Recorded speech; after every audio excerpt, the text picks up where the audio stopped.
Witam Was Energik w kolejnym odcinku To było grane Console Edition i dzisiaj wybrałem dla Was grę Ghost Hunter, która została stworzona przez Sony. Na taką małą zachętę, na tak zwaną rybkę powiem Wam, że Ghost Hunter ta gra została wybrana przez serwis IGN do dziesiątki najlepiej wyglądających tytułów na PlayStation 2 i znalazła się obok takich serii jak God of War, Final Fantasy, w tym wypadku 12, czy chociażby Snake Eater, także coś jest na rzeczy. Słuchajcie, gra została wydana w 2003 roku i grałem w nią niedługo po premierze. Jeszcze wtedy nie miałem własnej konsoli PlayStation 2, a grałem u Marioli i niestety tej gry mi się nigdy nie udało skończyć za sprawą pewnych błędów deweloperskich, o których powiem później. Ghost Hunter jest survival horrorem, jednakże ten survival horror jest troszkę inny. Jest tutaj bardzo dużo humoru i klimat jest trochę taki lżejszy. To jest troszkę, przypominało mi troszkę klimatem Devil May Cry, gdzie też niby są jakieś tam stwory, ale ogólnie klimat jest taki luźny, główny bohater lubi rzucić jakimś sucharem, chociaż ten, który tutaj to już takie suchary po prostu rzuca, że aż mi po prostu woda wyschła w kubku. Także jest to survival horror. Jednakże trzeba przyznać, że sama fabuła nie jest zbytnio odkrywcza. Jeżeli oglądaliście Ghostbusters 2, znajdziecie tutaj bardzo dużo analogii do właśnie tego filmu. Wcielamy się w gościa o idiotycznym imieniu Lazarus Jones, który przybywa ze swoją partnerką Ann Steele do opuszczonej szkoły, w której to jeden z nauczycieli zabił tam iluś nastolatków i oni badają jakąś tam sprawę i podczas badania tej szkoły Lazarus uruchamia maszynę, przez co wypuszcza skumulowane w niej, czy też zebrane w niej duchy i od teraz na nim spoczywa właśnie obowiązek, aby te duchy ponownie złapać. Dokładnie jak w Ghostbusters 2, gdzie ten gość jeden wypuścił duchy, oni potem musieli je wszystkie łapać. I sam oręż naszego głównego bohatera też troszkę nawiązuje do Ghostbusters, bo o ile mamy takie normalne bronie typu shotgun, pistolet, głównie korzystamy z broni takiej energetycznej, której celem tej broni jest osłabienie ducha, przez co on staje się jakby bardziej widzialny w naszym świecie i wtedy możemy rzucić taki specjalny pojemnik, który tego ducha złapie, czyli tak jakby zamknie go do takiej puszki. Dokładnie jak zresztą Ghostbusters. No i to tyle. Nie będę tutaj omawiał dokładnie całej fabuły, ponieważ pewnie niektórzy z Was jeszcze będą chcieli sobie w to zagrać, także też tutaj nie chcę za dużo zdradzać. To mniej więcej jest taki core fabuły. Dlaczego gra została wybrana do jednej z 10 najładniej wyglądających gier na PlayStation 2? Trzeba przyznać, że gra jak na PlayStation 2 prezentuje się naprawdę zacnie. Tego nie widać po pierwszym poziomie, szczególnie w szkole, ale widać, gdy zaczynamy grać na bagnach, wtedy faktycznie widać, że ta gra ma świetną grafikę. Mnóstwo pokoi jest upstrzone detalami. Jak na oczywiście możliwości PlayStation 2. Jest upstrzone detalami, także faktycznie wygląda to fajnie. Wszystkie scenki przerywnikowe są przeliczone na silniku z gry i wyglądają fenomenalnie, szczególnie, że wykorzystano tam motion capture i wygląda to bardzo, bardzo dobrze. Ładnie stworzone postacie. No trzeba przyznać, że mnóstwo tych elementów tutaj ładnie się zgrało.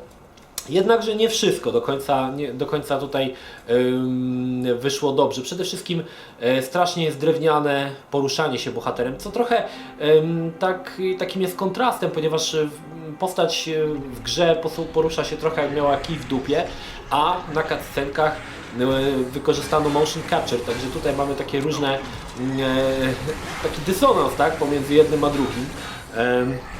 Trochę trzeba przyznać, że skiepszczono sterowanie i parę błędów, tak jak powiedziałem na samym początku, parę błędów deweloperskich, które uniemożliwiły mi skończenie tej gry na telewizorze kineskopowym.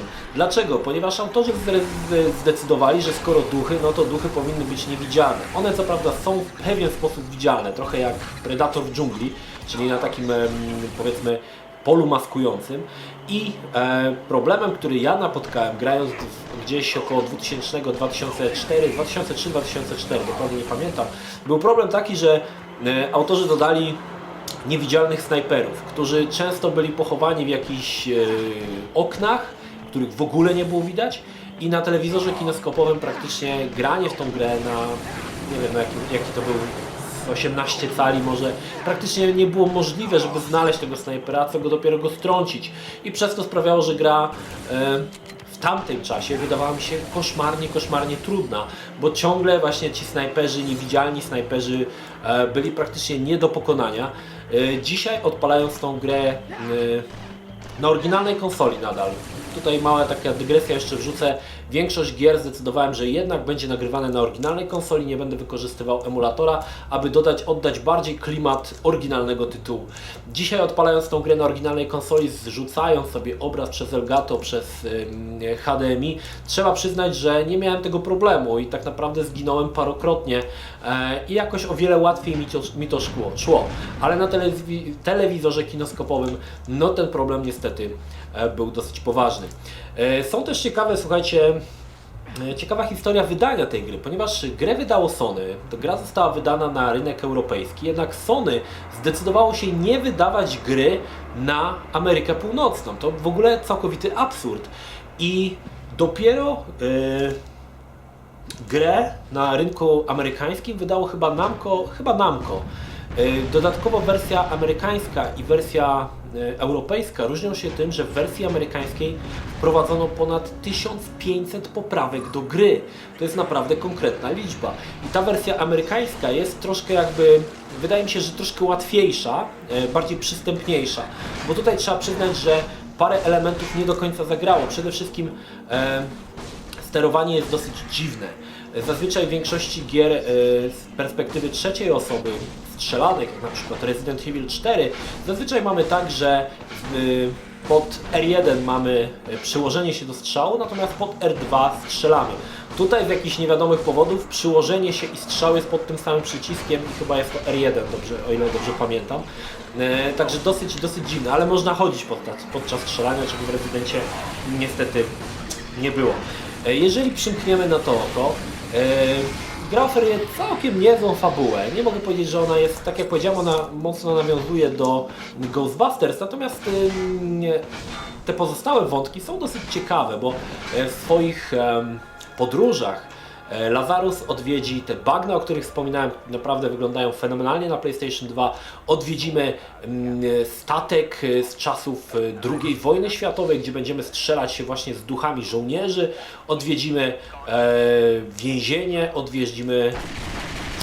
co tam jeszcze było? Więzienie to...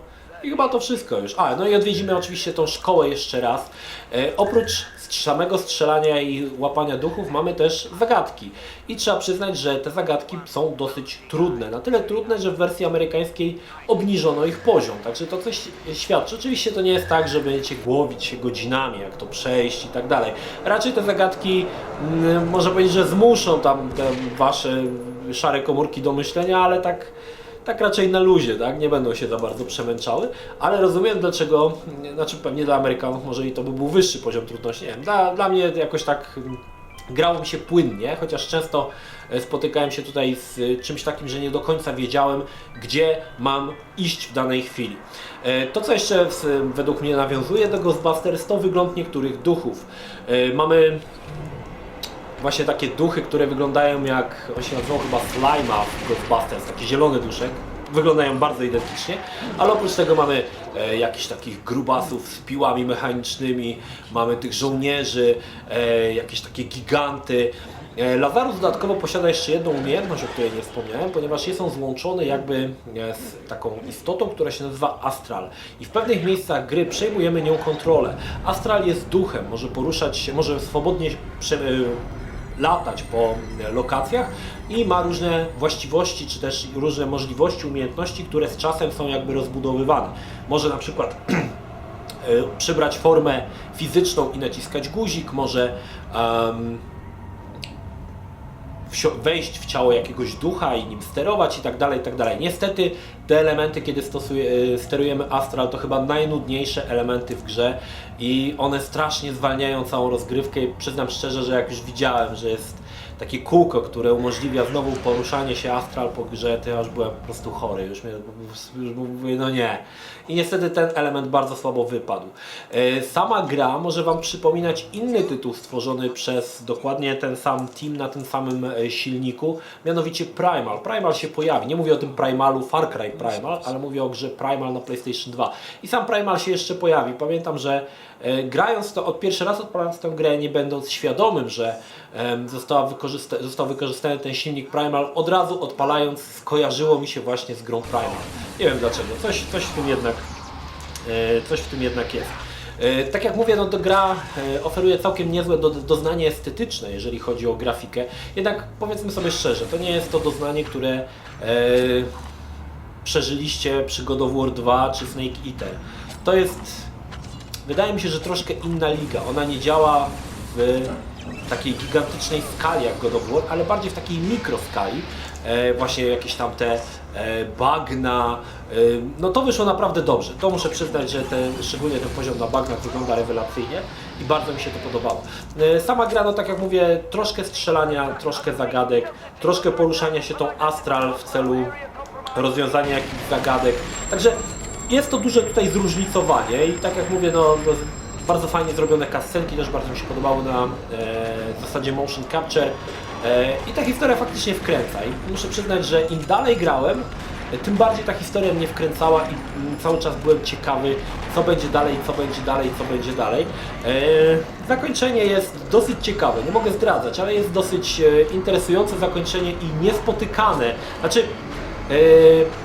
w niewielu grach takie podobne zakończenie jak w Ghost Hunter się spotyka i jest zaskakujące do pewnego momentu, bo potem już wszystko wraca do normy, ale jest to dosyć ciekawe, nie chcę zdradzać, bo to jest też dosyć ciekawa rzecz. To, co mi się nie podobało, to trochę to wprowadzenie tego humoru, który wydaje się być wprowadzonym na siłę.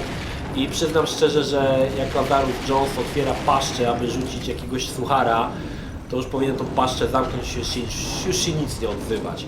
Wszystkie dialogi wypadają dosyć sztucznie, rozmowy wypadają dosyć sztucznie, a główny bohater jest tak śmieszny jak, nie wiem kto. Nie wiem. Nie chcę nikogo obrażać, więc nie powiem jak kto. Także gra jest dosyć ciekawa. No, trzeba przyznać, że z jakiegoś powodu znalazła się w tej liście 10 najładniejszych gier na PlayStation 2, to o czymś to świadczy. Dla fanów survival horrorów myślę, że nie będziecie zawiedzeni, tylko od razu tutaj pragnę uczulić. Jeżeli gracie na oryginalnej konsoli, nie grajcie na kineskopowym telewizorze, bardzo ciężko się w to gra, lepiej grać nawet na tym LCD. Jeżeli macie możliwość podłączenia konsoli PlayStation 2 przez przełączkę, przez przejściówkę do HDMI, warto, bo faktycznie ten obraz jest wtedy troszkę ostrzejszy i więcej widać. Zresztą wszystkie materiały, które widzicie tutaj, były nagrywane właśnie przez kabel HDMI. Także jeżeli szukacie jakiegoś horroru, powiedzmy jesteście fanami survival horroru, Ghost Hunter myślę, że powinien Wam przypaść do gustu. Dla całej reszty można spróbować, ale muszę przyznać, że nie jest to jakaś specjalnie tytuł, który wybija się ponad przeciętność. Dodatkowo gra działa na emulatorze, jednakże następują na emulatorze potworne spowolnienia.